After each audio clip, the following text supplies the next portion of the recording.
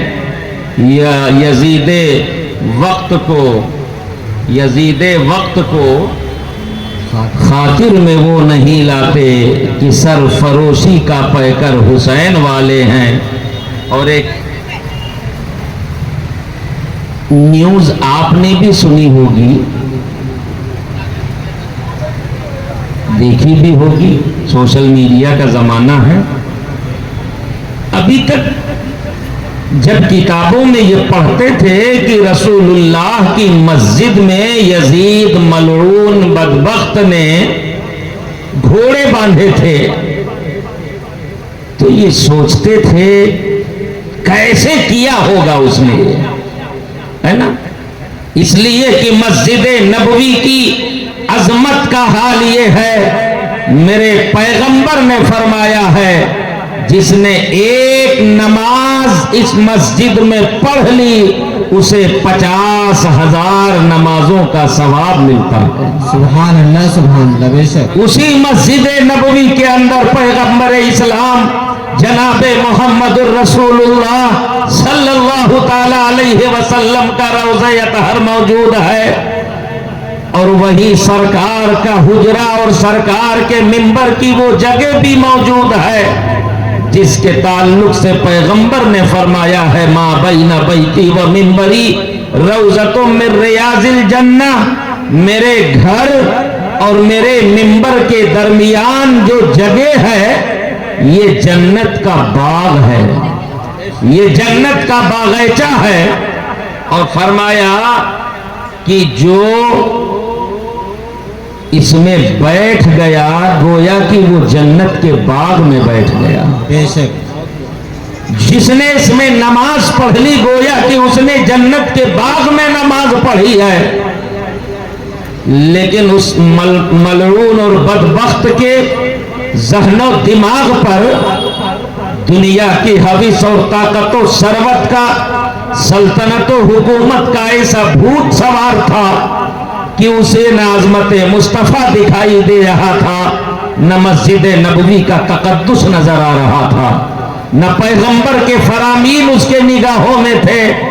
گھوڑے باندھے مسجد نبوی کے اندر، تقدس کو پامال کیا نبی کے مسجد کو، یہ سوچتے تھے کیسے کیا ہوگا، لیکن آج انہی کی اولادوں نے اور انہی کے حمایتیوں نے گنبد خضرا کے سامنے اپنی گاڑیوں کو کھڑا کر کے یہ ثابت کر دیا وہ یزید وقت تھا جس نے مسجد نبوی میں گھوڑے باندھے تھے، یہ یزید کی اولاد ہے جنہوں نے گنبد خضرا کے سامنے اپنی کاریں کھڑا کر رکھی ہیں، جس کے تعلق سے اللہ نے قرآن میں حکم دیا ہے لا ترفعوا اصواتکم فوق صوت النبی، خبردار خبردار نبی کی آواز پر اپنی آواز کو بلند نہ کرو۔ صحابہ کو حکم تھا، اللہ نے قرآن میں بیان فرمایا ہے کہ جب نبی کے گھر کسی کام سے جاؤ اور پیغمبر اندر ہونا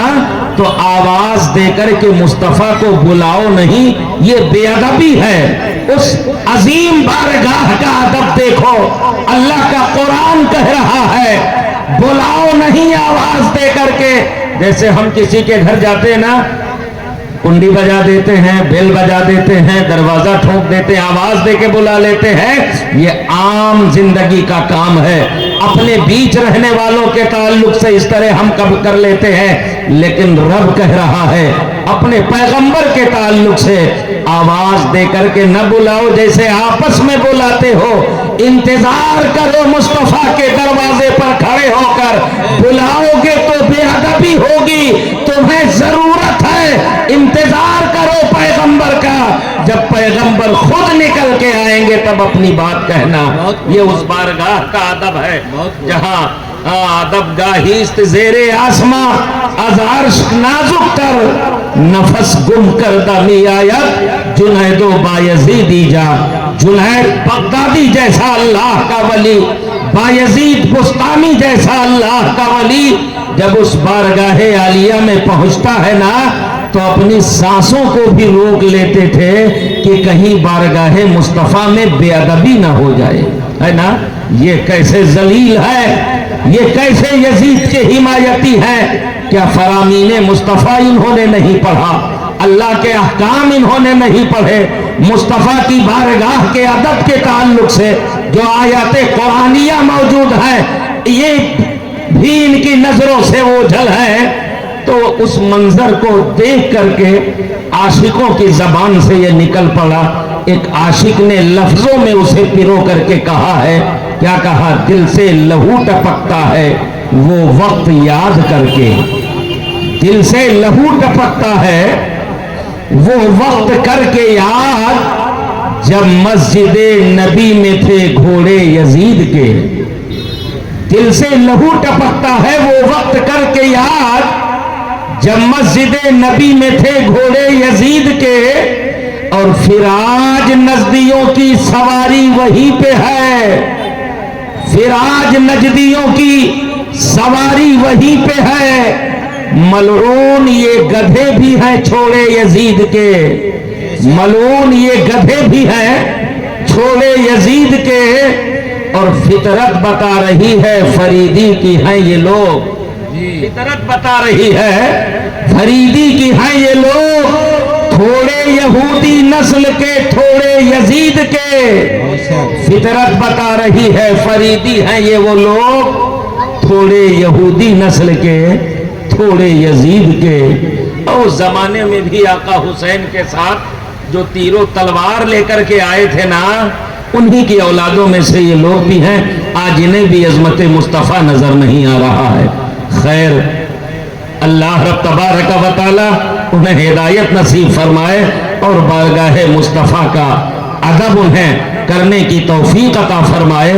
قرآن مقدسہ کی آیت کریمہ جس کی تلاوت سے اپنے آپ کو مشرف کیا ہے، اللہ جل شانہ نے قرآن مقدسہ میں ارشاد فرمایا وَسَيُجَنَّبُهَا الْأَتْقَى الَّذِي يُؤْتِي مَالَهُ يَتَزَكَّى، اور ان قریب جہنم کی آگ سے دور رکھا جائے گا وہ شخص وہ متقی اور اتقا کا لفظ بتا رہا ہے وہ سب سے بڑا پرہیزگار، الذی یؤتی مالہ یتزکا، اللہ کا وعدہ ہے کہ جو اپنے مال کو اللہ کی راہ میں پاکیزہ ہونے کے لیے دیتا ہے اللہ اسے جہنم کی آگ سے دوری عطا فرما دیتا ہے۔ بے شک یہ آیت کریمہ کس کے تعلق سے نازل ہوئی؟ سیدنا ابو بکر صدیق رضی اللہ تعالیٰ عنہ کے تعلق سے نازل ہوئی۔ کل میں عرض کر رہا تھا، بات ادھوری رہ گئی تھی نا، وصال رسول اکرم ہوا، امت پر یہ دن بہت زیادہ غم و اندوہ کا دن تھا اور بہت بڑے صدمے کا دن تھا صحابہ پر، کہ جن کی نظروں کے سامنے رسول اکرم صلی اللہ تعالی علیہ وسلم کا وصال ہوا۔ کیفیت یہ تھی سیدنا صدیق اکبر کی، کیفیت یہ تھی فاروق اعظم کی، کیفیت یہ تھی عثمان غنی اور مولا علی کی کتابوں میں ملتا ہے۔ حضرت مولا علی تو ایسے گم سم ہو کر کے بیٹھ گئے تھے جیسے جسم میں چلنے کی طاقت نہ بچی ہو۔ یہ کون ہے؟ وہ حیدر کرار ہے، خدا کا شیر ہے، فاتح خیبر ہے، جس نے اکیلے قلعے کے دروازے کو اٹھا کر کے پھینک دیا تھا۔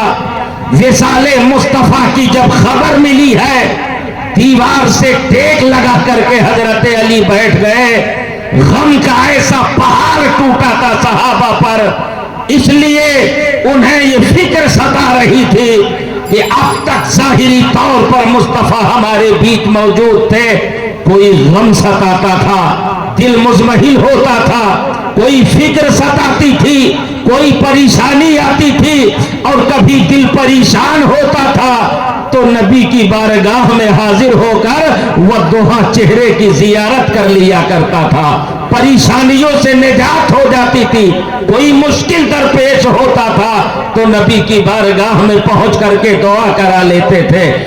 آقا کریم صلی اللہ تعالی علیہ وسلم کے وصال کا غم اس لیے تھا کہ آج تک ہم نماز پڑھتے تھے تو مصلی امامت پر امام الانبیاء ہوتے تھے، پیچھے ابو بکر و عمر و علی ہوتے تھے، مصلی امامت پر مصطفیٰ ہوتے تھے، صحابہ ان کے پیچھے نماز پڑھتے تھے، آقا دعا کرتے تھے، یہ صحابہ ان کی دعا پر آمین کہا کرتے تھے۔ انہیں یہ غم ستا رہا تھا اب نبی کے اقتداء میں نمازیں پڑھنے کو نہیں ملیں گی، اب چہرے وضحا کی زیارت کا موقع نہیں ملے گا۔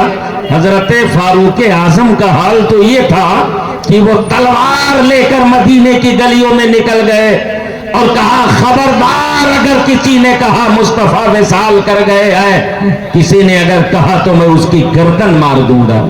حضرت صدیق اکبر آئے، دیکھا نبی کے چہرے اطہر پر کپڑا پڑا ہوا تھا، ہٹا کر کے زارو قطار رونے لگے۔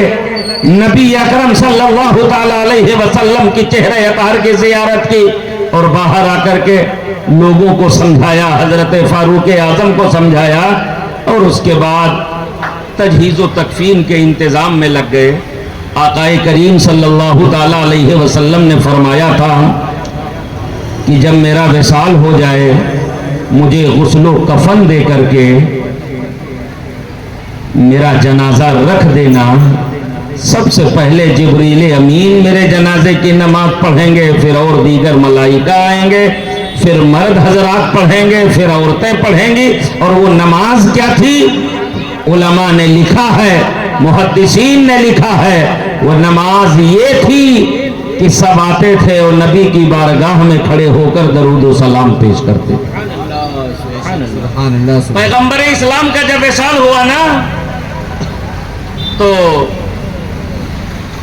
ایک بات بیچ میں چلنے لگی، لوگ پس و پیش میں پڑ گئے کہ کیا نبی کو غسل دیا جائے یا نہ دیا جائے، کیونکہ وہ عام انسان کی طرح تو ہے نہیں، ہماری آپ کی طرح تو ہے نہیں۔ وہ جو کہتے ہیں نا نبی ہماری کی طرح ہے، پاگل ہیں۔ اگر ہیں ہیں ہماری طرح. تو میرے پیغمبر نے اشارہ کیا تھا علی کے لیے سورج پلٹ آیا تھا, تم ایک ستارہ ہی پلٹا کے دکھا دو. نہیں ہو سکتا نا, پھر ہماری طرح کیسے ہوئی؟ علاج کریں اپنی عقل کا. تو آپس میں کچھ لوگ کہنے لگے دیا جانا چاہیے, کچھ لوگ کہنے لگے نہیں دیا جانا چاہیے. ایک آواز آئی پیغمبر پاک ہیں, انہیں غسل کر دینے کی ضرورت نہیں ہے. لیکن وہ صحابہ ہماری اور آپ کی طرح نہیں تھے, وہ نبی کی بارگاہ سے مشکات نبوت سے علمی فیضان حاصل کیے ہوئے تھے. شریعت کے اصول انہیں پتا تھا, نبی نے اسلام کا قانون انہیں سمجھایا تھا. جو اجلہ صحابہ تھے وہ سوچنے لگے ایسا کیسے ہو سکتا ہے, پیغمبر کا حکم تو یہ ہے کہ جب کسی مسلمان کا انتقال ہو جائے اسے غسل دیا جائے, ہے نا. اور جس پیغمبر کے لائے ہوئے قانون کے تحت امتی کو غسل دینا ضروری ہے, تو کیا اس پیغمبر کے قانون پر اسی پیغمبر کے تعلق سے عمل نہیں ہوگا؟ یہ بات چل ہی رہی تھی آپس میں.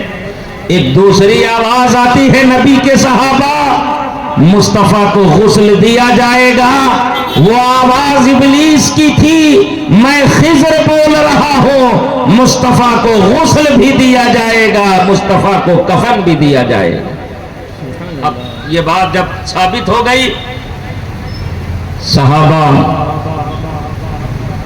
نے مصطفیٰ کو غسل دیا, کفن پہنایا گیا. اب ایک بات اور پیدا ہو گئی, اس وقت عرب میں دو طرح کی قبریں بنائی جاتی تھی. اختلاف ہوا آپس میں. ایک بغلی قبر ہوتی ہے, سیدھا گڈھا کھودا جاتا ہے, پھر اندر جا کر کے اس میں جگہ بنائی جاتی ہے. اور ایک جیسا عام طور سے ہمارے یہاں چلتا ہے, سیدھا گڈھا کھودا گیا, پھر نیچے جا کے اور پتلا کر دیا گیا, اوپر پٹرا لگا دیا گیا. کوئی کہہ رہا تھا نہیں وہ بغلی والی بنائی جائے, کوئی کہہ رہا تھا نہیں یہ سیدھی والی بنائی جائے. اب صحابہ میں رائے یہ طے پایا کہ دو صحابی تھے, ایک کا نام حضرت ابو طلحہ انصاری ہے, یہ بغلی والی قبر کھودتے تھے, اور حضرت ابو عبیدہ ابن الجراح یہ سیدھی والی قبر, صندوق والی قبر کھودتے تھے. تو کہا گیا دونوں کو ساتھ میں آدمی بھیجا جائے بلانے کے لیے, اور جو پہلے آ جائے وہی قبر تیار کر لے, ہم یہ مان لیں گے کہ اللہ کی مرضی یہی. حضرت ابو طلحہ انصاری پہلے آئے, قبر تیار ہوئی, مصطفیٰ کو غسل دیا گیا, 3 کپڑوں میں مصطفیٰ کو کفن دیا گیا, ہے نا. اور یہی 3 کپڑے سنت ہیں مرد کے لیے. کتنے؟ 3 کپڑے کفن میں سنت ہیں. عورت کے لیے 5 کپڑے سنت ہیں. جی یہ جاننا بہت ضروری ہے.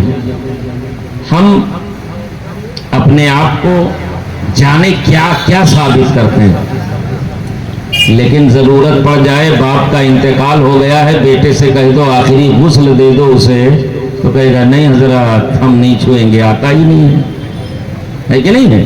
جبکہ حکم یہ ہے کہ جو میت کا قریبی ہو وہ غسل دے اور وہی نماز جنازہ پڑھائے. کیوں؟ نماز جنازہ کیا ہے جانتے ہو؟ نماز جنازہ دراصل میت کی مغفرت کی دعا.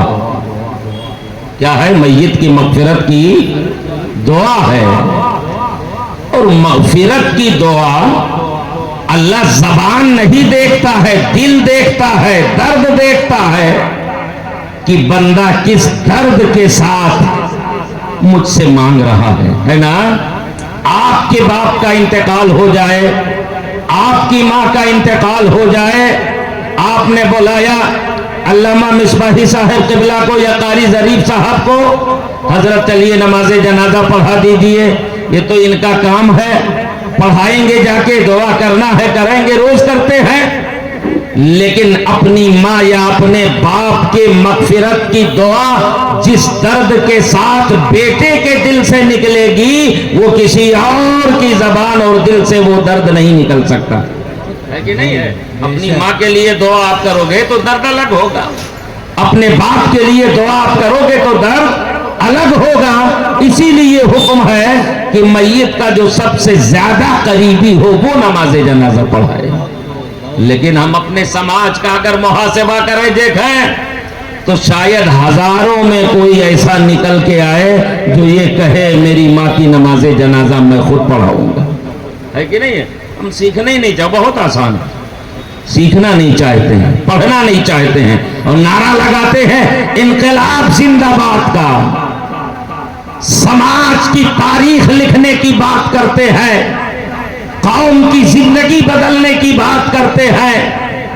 سنو, قوم کی تاریخ اور سماج میں انقلاب ایئر کنڈیشن ہوٹلوں میں بیٹھ کر کے نہیں لکھی جاتی ہے. قوم کی تقدیر اگر کوئی بدلتا ہے تو وہ کلاس روم میں بیٹھ کر کے پہلے علم حاصل کرتا ہے, قابلیت حاصل کرتا ہے, صلاحیت پیدا کرتا ہے. بے شک ہے نا.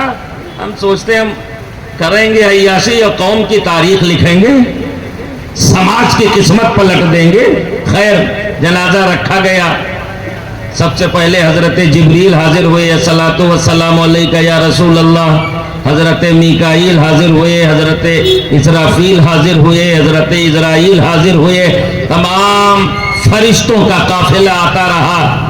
پھر صحابہ تھوڑے تھوڑے, چونکہ جو حجرہ عائشہ تھا نا, یہ بھی اختلاف پیدا ہوا تھا کہ نبی کی قبر کہاں بنائی جائے. کچھ لوگوں نے کہا بیت المقدس میں ہونا چاہیے, وہاں بہت سارے انبیاء کی قبریں ہیں. کچھ لوگوں نے کہا عام قبرستان میں بنانا چاہیے. ایک صحابی آئے, انہوں نے کہا میں نے نبی سے سنا ہے نبی کا جہاں وصال ہوتا ہے وہ جگہ نبی کو سب سے زیادہ پسند ہوتی, اس لیے آقا نے جہاں وصال فرمایا ہے اسی جگہ آقا کی قبر تیار کی جائے. آج جہاں روضہ مصطفیٰ بنا ہے نا, یہی حضرت عائشہ کا حجرہ تھا, اسی حجرہ عائشہ میں قبر. اب تو کی جگہ کم تھی. بعض لوگ یہ کہتے ہیں سیدنا صدیق اکبر رضی اللہ تعالیٰ عنہ پر پھپتیاں کستے ہوئے آج کے شیعہ فکر رکھنے والے لوگ جو صحابہ پر تبرہ کرتے ہیں نا, وہ کہتے ہیں وہ سیدنا صدیق اکبر نے اس لیے تاخیر کی چونکہ ان کو اپنی خلافت کی پڑی تھی, وہ خلافت کے معاملے میں لگے ہوئے تھے اس لیے تاخیر ہوئی. وصال ہوا ہے مصطفیٰ کا پیر کے دن, تجہیز و تکفین ہوئی ہے منگل کے دن, تو ان کو موقع مل گیا کہ اس لیے تاخیر ہو گئی. تاخیر کی وجہ یہ تھی کہ یہ سارے اختلافات پیدا ہو رہے تھے. غسل دینا ہے کہ نہیں دینا ہے, قبر کیسی بنانا ہے, کفن پہنانا ہے کہ نہیں پہنانا ہے, غسل دینا ہے تو لباس اتارنا ہے کہ نہیں اتارنا ہے, قبر بنانا کہاں ہے, قبر کس شکل کی بنانا ہے, نماز جنازہ کیسی پڑھی جائے گی. یہ سارے معاملات آج کل ڈیجیٹل انڈیا کی طرح ڈیجیٹل عرب نہیں تھا. زمانے نے اتنی ترقی نہیں کی تھی. مشین آئے گی 2 منٹ میں قبر تیار ہو گیا. اور وہ عرب کی پتھریلی زمین, وہ اس زمانے کی بات کر رہا ہوں جب سائنس نے اتنی ترقی نہیں کی تھی. تو انہی ساری وجوہات کی بنیاد پر مصطفیٰ کے تجہیز و تکفین میں تاخیر ہوئی. آپ سے اگر کوئی سوال کرے تو آپ یہ بتا سکتے ہیں تاخیر کی وجہ یہ رہی. پھر پہلے ملائکہ آئیں گے, پھر صحابہ آئیں گے, پھر عورتیں آئیں گی. تو یہ چونکہ یہ قافلہ تھا. آج ہمارے شہر کا کوئی اگر امام انتقال کر جائے تو ہزاروں کی بھیڑ ہوتی ہے کہ نہیں ہوتی ہے, جبکہ ایک محلے کا امام ہوتا ہے, بہت سے زیادہ 2-4 محلوں کا امام ہوگا. اور اگر پورے شہر کا قائد انتقال کر جائے تو اس کے جنازے میں کتنی بھیڑ ہوتی ہے, بڑی دشواری ہوتی ہے. اور اگر اتفاق سے کوئی پیر انتقال کر جائے تب, اور میں سارے پیروں کی بات نہیں کر رہا ہوں, وہ جو اللہ والے جی, تب تو بھیڑ ایسے امڑتی ہے. زمانے نے اپنے ماتھے کی آنکھوں سے جنازہ دیکھا ہے پیروں کا, ہے کہ نہیں ہے. بڑے بڑے باس, اس میں تاخیر ہوتی ہے کہ نہیں ہوتی ہے. اور جب کسی دنیا کے اور پیر کا وصال نہیں تھا, یہ تو نبیوں کے امام کا وصال تھا, پیغمبروں کے پیغمبر کا وصال تھا, رسول پاک کے وصال کی بات کر رہا ہوں. تو وہاں کتنی بھیڑ آئی ہوگی, جس نے جہاں سے سنا ہوگا وہی بھاگ کے چلا آ رہا ہوگا. جگہ کم تھی، باری باری لوگ آتے تھے، سلام پڑھتے تھے، نکل کے جاتے تھے، اس لیے تاخیر ہوئی ہے نا۔ آپ سے اگر اعتراض ہو تو یہی جواب دیں گے۔ خیر، مصطفیٰ جان رحمت صلی اللہ تعالی علیہ وسلم کے وصال کے بعد سیدنا ابو بکر صدیق رضی اللہ تعالی عنہ کو خلیفہ بنایا گیا۔ کسے بنایا گیا؟ ابو بکر صدیق کو خلیفہ بنایا گیا۔ صدیق اکبر رضی اللہ تعالی عنہ کا مقام اللہ کی نظر میں کیا ہے؟ مفسرین لکھتے ہیں یہ آیت کریمہ کسی اور کے حق میں نہیں، سیدنا ابو بکر صدیق رضی اللہ تعالی عنہ کے حق میں نازل ہوئی ہے۔ اور یہ کب نازل ہوئی معلوم ہے؟ واقعہ آپ نے سنا ہوگا، ایک غلام ہے جن کا نام ہے حضرت بلال رضی اللہ تعالی عنہ۔ کیا؟ حضرت بلال رضی اللہ تعالی عنہ۔ تو حضرت بلال امیہ بن خلف کے غلام تھے، اور وہ بڑا ظالم و جابر تھا، چونکہ وہ ایمان نہیں لایا تھا۔ حضرت بلال مسلمان ہو چکے تھے۔ عرب کی تاریخ آپ کی نظروں میں ہے، فاروق اعظم کے ایمان لانے سے پہلے مسلمان کلمہ پڑھ کے بھی اپنے ایمان کو چھپائے پھرتا تھا، نہ کھل کے اذان ہو پاتی تھی، نہ نماز ہو پاتی تھی۔ تو امیہ بن خلف کو جب پتا چلا یہ میرا غلام ایمان لا چکا ہے، یا رسول اللہ کرتا ہے دن بھر، وہ بہت سزائیں دیتا تھا، بڑی تکلیفیں دیتا تھا، بہت مارتا تھا حضرت بلال رضی اللہ تعالیٰ عنہ کو۔ ایک دن ابو بکر نکل رہے تھے وہاں سے، تو حضرت بلال کو دیکھا وہ مار رہا ہے، اور بلال احد احد کے نعرے لگا رہے ہیں۔ حضرت بلال کو حضرت صدیق اکبر نے آ کر کے نبی کی بارگاہ میں بتایا، یا رسول اللہ میں نکلا امیہ بن خلف بلال کو صرف اس بنیاد پر مار رہا تھا کہ وہ آپ کا کلمہ پڑھتا ہے۔ نبی نے کہا کاش کوئی بلال کو خرید کر کے آزاد کر دیتا، اتنا کہنا تھا مصطفیٰ کا۔ حضرت صدیق اکبر نے بلال کو، امیہ بن خلف کو منہ مانگی قیمت بلال کی دے کر کے، اور بڑی مہنگی قیمت دے کر کے خرید کر کے مصطفیٰ کی بارگاہ میں لا کر کے کہا، یا رسول اللہ یہ غلام بھی آپ کا ہے، اور میں بھی آپ ہی کا غلام ہوں، میرا مال بھی آپ ہی کا تھا، میں نے آپ کی محبت اور آپ کی رضا کے لیے آپ کی مرضی کے مطابق بلال کو خرید کے آزاد کر دیا۔ اب اللہ کے نبی نے بلال کا مرتبہ کتنا بڑھا دیا جانتے ہو؟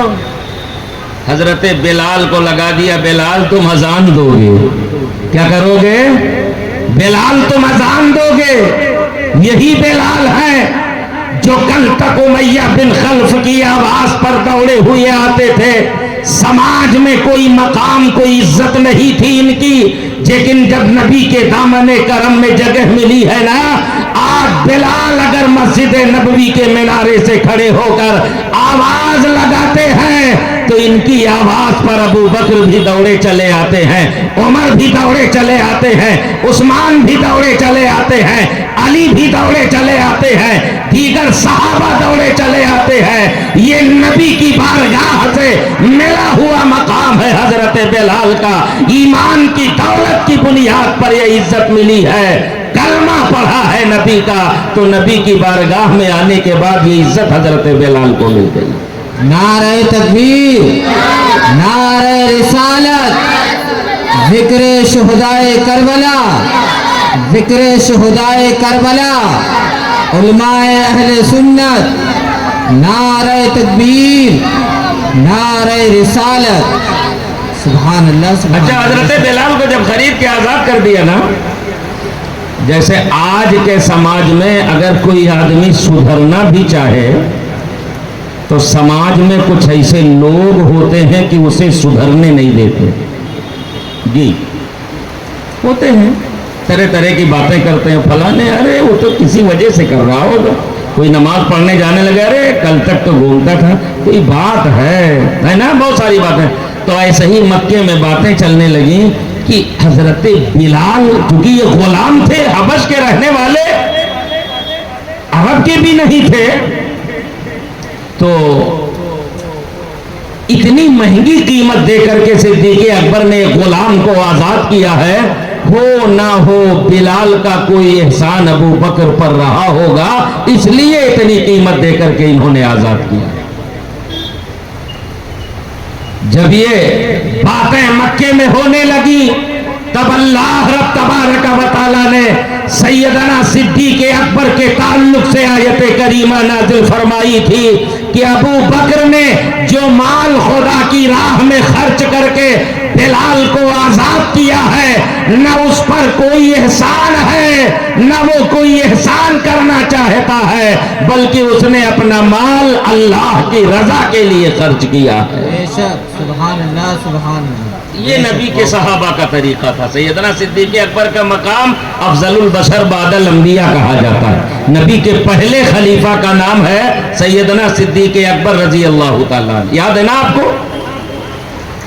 سیدنا صدیق اکبر کی وہ ذات ہے جو یار غار بھی ہیں اور یار مزار بھی ہیں، ہے نا؟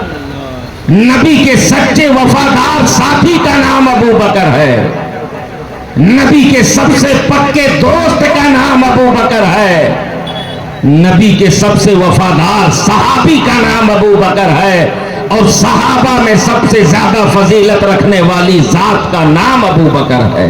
بے شک جی، افضل البشر بعد الانبیاء ایسے ہی تھوڑی کہہ دیا گیا، نبی کے بعد پوری تاریخ انسانی میں اگر کسی کو فضیلت حاصل ہے تو وہ سیدنا صدیق اکبر کی ذات ہے۔ تب تو نبی نے جب کہا نماز پڑھاؤ، اور وہ سہتے عائشہ کہنے لگی نہیں وہ کیسے پڑھا سکتے ہیں، تو نبی نے کہا نہیں، مروا ابا بکر فلیصلی بالناس، ابو بکر سے کہو کہ وہی لوگوں کو نماز پڑھیں۔ کیوں؟ اللہ رسول ابو بکر سے ہی راضی ہے، اس لیے کہ نبی نگاہ نبوت سے یہ دیکھ رہے تھے اور یہ پتا تھا پیغمبر کو صحابہ میں سب سے زیادہ مقام اگر خدا کی بارگاہ میں کسی کا ہے تو وہ کوئی اور نہیں، ابو بکر ابن قحافہ ہیں۔ تب تو نبی نے مصلی امامت دے دیا تھا۔ تو نبی جسے اپنے مصلی کو عطا فرما دیں، کسی امتی کو یہ حق پہنچتا ہے کہ انہیں ظالم اور غاصب کہے معاذ اللہ؟ میرے پیغمبر نے فرمایا خبردار میرے صحابہ کو گالیاں مت دو، لا تسبوا اصحابی، میرے صحابہ کو گالیاں مت دو، میرے تمام کے تمام صحابہ عدل و انصاف کے ستارے ہیں، اصحابی کا نجوم بیئہم اقتدیتم اہتدیتم، ان میں سے جن کی بھی اتباع کرو گے ہدایت پا جاؤ گے۔ اللہ نے کسی اور سے راضی ہونے کی سرٹیفکیٹ دنیا میں نہیں دی ہے، وہ نبی کے صحابہ ہیں جن سے رضا اور راضی ہونے کی سند اللہ نے قرآن میں دے دیا ہے۔ رضی اللہ عنہم ورضوا عنہ، میرے مولا نے، میرے پروردگار نے اعلان کر دیا ہے مصطفیٰ کے جو صحابہ ہیں ان سے اللہ راضی ہے اور یہ اللہ سے راضی ہیں۔ بے شک، نعرہ تکبیر، نعرہ رسالت، ذکر شہدائے کربلا، ذکر شہدائے کربلا، علماء اہل سنت، نعرہ تکبیر، نعرہ رسالت۔ اور ان کا مقام ایسا ہی تھوڑی بلند ہے، بہت خوب۔ کچھ پانے کے لیے کچھ کھونا بھی پڑتا ہے۔ جی، سیدنا صدیق اکبر جب ایمان لے کے آئے نا، ایک دن رسول اللہ سے کہنے لگے پیغمبر دل چاہتا ہے کہ کعبے کے سامنے نماز پڑھی جائے۔ کیا کہا؟ کعبے کے حرم کعبہ میں نماز پڑھی جائے۔ نبی نے پہلے تو منع کیا، ابو بکر حالات اچھے نہیں ہیں، لیکن نبی نے ابو بکر کی بات مان لی، کہا ٹھیک ہے چلو چلتے ہیں۔ جیسے ہی نماز شروع کی ہے نا، حضرت صدیق اکبر اور رسول اکرم صلی اللہ تعالی علیہ وسلم کو بھی جب کفار و مشرکین نے دیکھا کہ یہ علل اعلان نماز پڑھ رہے ہیں،